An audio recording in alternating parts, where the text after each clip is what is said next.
বিশ্বাস করেন ভাই, এই পৃথিবী কারো জন্য থেমে থাকে না, এই পৃথিবী কারো মায়ার অপেক্ষা করে না, এই পৃথিবীর গতিতে চলতে থাকে।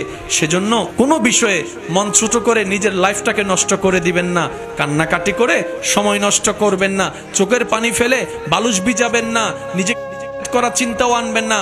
মনে রাখবেন আল্লাহ তাআলা হায়াত আপনাকে দিয়েছেন, জীবনটা আপনার, সকালটা আপনার, বিকালটা আপনার, রাতটা আপনার, সবকিছু আপনার।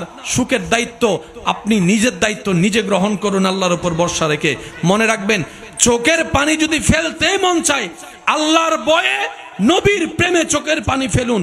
এক একটা ফোঁটা পানি কাল হাসরের ময়দানে আল্লাহ তাআলা আপনার নাজাতের জরিয়া হিসেবে দান করে দিবেন। সুবহানাল্লাহ। এই পৃথিবী কারোর জন্য থেমেছিল? এই পৃথিবী কারোর জন্য থেমে থাকবে? সুতরাং আমাদেরকে একটু সাবধানতার সাথে চলার দরকার আছে না নাই? আল্লাহ আমাদের সবাইকে একটু বুঝার তৌফিক দান করুক। ইসলাম তাদের দরকার যাদের ইজ্জত দরকার, যাদের শান্তি দরকার, যাদের সুখ দরকার, যারা শান্তিতে নিঃশ্বাস নিয়ে বাঁচতে চায়, তাদের ইসলাম দরকার। ইসলাম আপনাকে কি করবে? অন্ধকার থেকে আপনাকে আলোতে নিয়ে আসবে, দুঃখ থেকে সুখে নিয়ে আসবে, জাহান্নাম থেকে জান্নাতের দরজায় পৌঁছায় দিবে। এবার আসুন, টাকা দিয়ে জায়গা কিনা যাবে, কিন্তু স্বাস্থ্য কিনা যাবে না।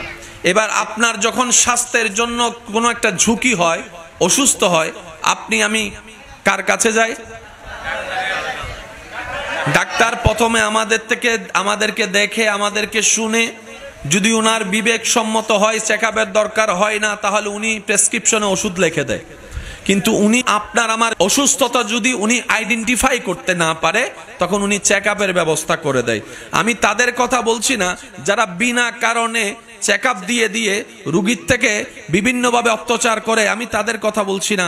আমি সুস্থ ভালো ডাক্তারদের কথা বলছি, যারা আপনার দেহের ভিতরে সেই রোগটাকে আইডেন্টিফাই করতে না পারে, ওনারা বিভিন্ন চেকআপ দিয়ে সেই রিপোর্টের মাধ্যমে আপনাকে ওষুধের ব্যবস্থা করে দেয়, যেটা আপনার শরীরে যাওয়ার পর কোষে কোষে ছড়িয়ে যাওয়ার পরে সেই অসুস্থতা আল্লাহর রহমতে আস্তে আস্তে নিরাময়ের দিকে চলে যায়। সুবহানাল্লাহ। ডাক্তার তখন আপনাকে আমাকে কিছু পরামর্শ দেয়, এটা করিও, এটা করিও না। ডাক্তার আমাদেরকে পরামর্শ দেয়, এটা করবেন, এটা করবেন না, এটা খাবেন, এটা এটা এটা এটা এটা এটা এটা এটা খাবেন তো দূরের কথা, স্পর্শ করেন না। মন যদি চায় তারপরে চোখটা একটু ফিরাই ফেলিয়েন, কারণ আপনি যদি চোখ কন্ট্রোল করতে না পারেন, আপনার হাত অটোমেটিক চলে যাবে। হাত যদি অটোমেটিক চলে যায়, সেটা আপনার হাতে উঠে মুখে চলে যাবে, ওই মুখে যাওয়ার পরে সেটা পেটে যাবে, পেটে যাওয়ার পরে আপনার যে রোগটা আছে সেটা আরও বেড়ে যাবে, যেটা আপনার অসুস্থতা বাড়িয়ে ফেলবে, মৃত্যুর কারণ হবে। তখন আমি কি করি? হাজার পছন্দনীয় খাবার, এখানে এমন অনেকে আছেন যাদের একসময় অনেক প্রিয় প্রিয় খাবার ছিল, কিন্তু সুস্থ থাকার জন্য ডাক্তারের পরামর্শে সেই পছন্দের খাবার বাদ দিয়ে ফেলেছে লিস্টি থেকে। কথা বলেন ঠিক কিনা? ডাক্তার হচ্ছে আপনাকে আমাকে সুস্থ থাকার যে পরামর্শ দেয়, ইসলাম হচ্ছে আমাদের দেহের ডাক্তার, আত্মার ডাক্তার। সুবহানাল্লাহ। দুনিয়ার ডাক্তার হচ্ছে দেহের ডাক্তার, আর ইসলাম হচ্ছে আমাদের দেহেরও ডাক্তার, আত্মারও ডাক্তার। সুবহানাল্লাহ। একটু বলি না রে ভাই। আল্লাহ তাআলা নবী রাহমাতুল লিল আলামিনের উম্মত হওয়ার মাধ্যমে আমাদেরকে এমন এমন ফ্যাসিলিটি সুযোগ দান করেছেন, নবীর উম্মত যদি গায়ে জ্বর নিয়ে রবের শুকরিয়া করে, রব্বুল আলামিন সে জ্বরের ধৈর্য ধরার কারণে তার গুনাহ মাফ করে দেন। নবীর উম্মত যদি রাস্তায় হাঁটার পথে কোনো ব্যথা জাতীয় কিছুর সাথে আঘাত পায়, পায়ে যদি একটা ছোট্ট কাঁটাও ফুটে, সে কাঁটা ফুটার ব্যথা সহ্য করে যদি ধৈর্য ধরতে পারে, রব্বুল আলামিন তার গুনাহ মাফ করে দেন। সুবহানাল্লাহ। তো সেজন্য নিয়ামত বলা, আল্লাহ তাআলার দরবারে ফরিয়াদ, আমাদের ভিতর যারা যেই রোগে অসুস্থ আছি, আল্লাহ যেন আইয়ুব নবীর ধৈর্যের সদকায় আমাদেরকে সুস্থতার ব্যবস্থা করে দেন। আমিন। কি আর একটু জোরে বলা যাবে? আপনাদেরই সন্তান, আপনাদেরই ভাই, আপনাদেরই চোখে দেখা এলাকার সেই হিলফুল ফুজুল একতা সঙ্গের এই নাম টাইটেলের ভিতরে যে সমস্ত ছেলেরা আছে, যে সাহসটুকু নিয়েছেন করার জন্য মাহফিল, বড় চ্যালেঞ্জিং বিষয়। আপনাদের সহযোগিতা ছিল, রবের রহমত ছিল, বাগান সেজে গিয়েছে। একটু জোরে বলেন। অনেক সময় দেখবেন ওনাদের বয়সের 2 গুণ 3 গুণ বেশি ওয়ালারাও করতে পারে, যেটা জানেন, একটু দেখেছেন, একটু আওয়াজ দিয়ে বলেন। ওনাদের বয়সের 2 গুণ 3 গুণ ওয়ালা করতে পারে, ওনাদের চাইতে 4 গুণ বেশি ধনীওয়ালাও করতে পারে। মনে রাখবেন, সবকিছু অর্থ দিয়ে হয় না, পাওয়ার দিয়ে হয় না। টাকা থাকলেই কাবার জিয়ারত সম্ভবপর নয়, টাকা থাকলেই মদিনার সবুজ গম্বুজের সামনে দাঁড়িয়ে সালাতু সালাম দেওয়া সম্ভবপর নয়। শক্তি থাকলেই, পাওয়ার থাকলেই আপনার সেটা হবে না। আপনার এলাকায় আপনি নিজেও সাক্ষী আছেন, এমন অনেক আল্লাহর বান্দা খানায়ে গর কাবা তাওয়াফ করে এসেছেন, নবীর রওজার সামনে গিয়ে সালাতু সালাম দিয়ে এসেছেন, যাদের দুনিয়াবি অর্থের অবস্থা তেমন ভালো না, তেমন টাকা নাই, তেমন পয়সা নাই, কিন্তু আল্লাহর ঘর তাওয়াফ করে এসেছে। সুবহানাল্লাহ, নবীর রওজা দেখে এসেছে। আবার আপনার জানার মধ্যে এমন অনেক ব্যক্তি আছে, টাকার কোনো অভাব নাই, কিন্তু কাবা এখনো দেখে। মক্কাতুল মুকাররমা, মদিনাতুল মুনাওয়ারা জিয়ারত নসিব হয়েছে। আবার অনেকের সম্পদের আধিক্যতা আছে, কিন্তু এখনো পর্যন্ত যাওয়া নসিব।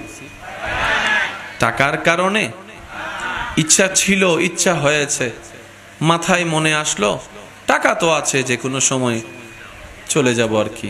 বড় আফসোস লাগে শুনলে, বর্তমান সময় নাকি এখন অনেকে এমনও আছে শুধু হজের যে সমস্ত দিনগুলা দরকার ওই দিনগুলার জন্য হজে যায়, কয়েকদিন থেকে চলে আসে। উমরার জন্য সকালে যায়, আবার রাতে চলে আসে। মনে রাখবেন ভাইয়েরা, বেড়াতে যাওয়ার জায়গা আলাদা। একটু আওয়াজ দিতে হবে। বেড়াতে যাওয়ার জায়গা আলাদা, নিয়ামত রহমত নেওয়ার জায়গা আলাদা। আপনার বেড়াতে যদি যেতে মন চায়, সকালে গিয়ে দুপুরে চলে আসুন, বিমানে ফ্লাই করুন, কক্সবাজার চলে যান। মক্কাতুল মুকাররমা, মদিনাতুল মুনাওয়ারাকে আপনি ভিজিটের জায়গা বানায়েন না, এখানে আপনার নত হওয়ার জায়গা। সুবহানাল্লাহ। এখানে আপনার দিল ঝুঁকিয়ে দেওয়ার জায়গা। সুবহানাল্লাহ। এখানে আপনার কাবার গিলাপ ধরে কান্না করার জায়গা, কাবা শরীফের দরজা ধরে আপনার আকুতি মিনতি করার জায়গা, ভিক্ষা করার জায়গা, চোখের পানি ফেলে ফেলে রবকে রাজি করার জায়গা। আর মদিনাতুল মুনাওয়ারায় উম্মত হিসেবে নবীর দরবারে গোলামির হাজিরা দেওয়ার জায়গা। এটা ভিজিট করার জায়গা, বেড়াতে যাওয়ার জায়গা। এখানে সভ্য ভদ্র ভিক্ষুক হয়ে যে যেতে পারে, সে রবের দরবার থেকে ভিক্ষা পেয়ে আসতে পারে। বলছিলাম যে কথাটা, মনোযোগ কি আছে সবার? ইনশাআল্লাহ। টাকা থাকলেই, সম্পদ থাকলেই সবকিছু হয়। এবার আমি আপনাদেরকে প্রশ্ন করব, আপনারা আমাকে উত্তর দিবেন। টাকা থাকলে, সম্পদ থাকলে জায়গা কিনা যাবে? যাবে না? বুঝে বুঝে উত্তর দিবেন।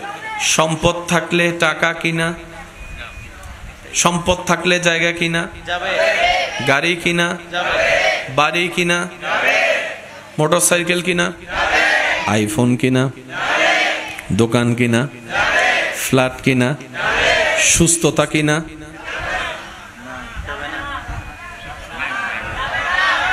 সুস্থতা কিনা, হায়াত কিনা, শক্তি কিনা, ঘুম কিনা, শান্তি কিনা, সুখ কিনা, আরেকটু জোরে বলেন। চোখের জ্যোতি বাড়ানো, জান্নাত কিনা, রহমত কিনা। এবার বলেন, জাগাও দরকার আছে না নাই? সুস্থতারও দরকার। কোনটা বেশি দামি?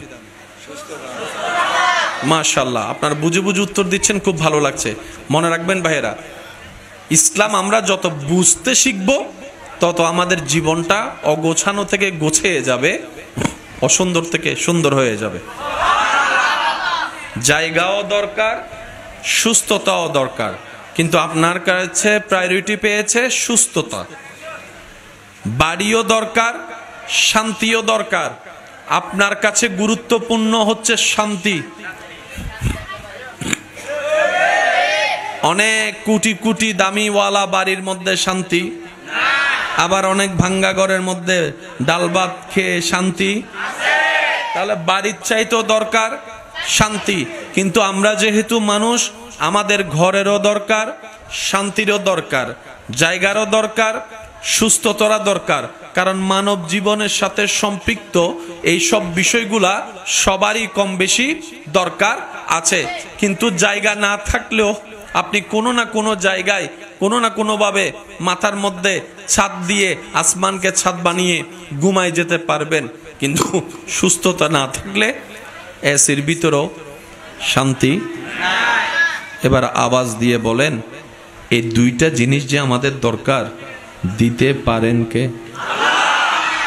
যাদের যে বিশ্বাস আছে সেই বিশ্বাসটাই আওয়াজ দিয়ে বলুন, দিতে পারেন কে? টাকা দিয়ে জায়গা কিনা যায়, কিন্তু সুখ কিনা, স্বাস্থ্য কিনা। এবার আপনার আমার দরকার, করব তো করব কি? এবার সবাই মিলে রবের দরবারের মধ্যে ফরিয়াদ করলাম, আল্লাহ জায়গাও দরকার, সুস্থতাও দরকার, একটা ছোট্ট বাড়িও দরকার, একটু বাড়িতে স্বামী স্ত্রী মা বাবা সন্তান নিয়ে একটু শান্তিতে ঘুমাইতো দরকার। আল্লাহ আমি এখন কি করব? রব বলে যে তোর জায়গা কেনার জন্য যে টাকা, সেই শক্তি ব্যবহার করে টাকা ইনকাম করতে হয়, তোর শরীরে সেই শক্তিটা আমি আল্লাহ দান করেছি, সুবহানাল্লাহ। সে শক্তি ব্যবহার করে কোন কাজকে কিভাবে করতে হয় সেটা বোঝার জন্য যে ব্রেন দরকার, সেটাও আমি আল্লাহ তোকে দান করেছি, সুবহানাল্লাহ। সে ব্রেন ব্যবহার করে চোখ দিয়ে দেখে দেখে কাজটা করার জন্য যে আলোর দরকার, তোর চোখে আলোর ব্যবস্থা আমি রব্বুল আলামিন দান করেছি, সুবহানাল্লাহ। তোর যে হাত দিয়ে তুই কাজ করবি, কাজটা শক্তির মাধ্যমে টাকা হবে, সে হাতটাও আমি রবের দেওয়া। বান্দারে তোর সব কিছুই আমার কাছে আছে, তোর সব কিছুই আমার কাছে আছে। আল্লাহ আমি এখন পাবো তো পাবো কিভাবে? রব বলে যে তোর জন্য, তোর দুনিয়ার জন্য, তোর কবরের জন্য, তোর আখিরাতের জন্য, জীবনকে সাকসেসময় করার জন্য, সুখ এবং শান্তিময় পাওয়ার জন্য আমি আল্লাহ একটা রাস্তা দিয়ে দিলাম, একটা সাজেশন দিয়ে দিলাম। ইন্নাদ্দীনা ইনদাল্লাহিল ইসলাম। এই ইসলাম নামের সাজেশনকে নিজের ভিতর লালন কর, ধারণ কর, পালন কর। দুনিয়াও তোর জন্য হবে, আখিরাতও তোর জন্য শান্তির হয়ে যাবে। ইসলাম আসলে জিনিসটা কি? ইসলাম মানে শুধু নামাজ নয়।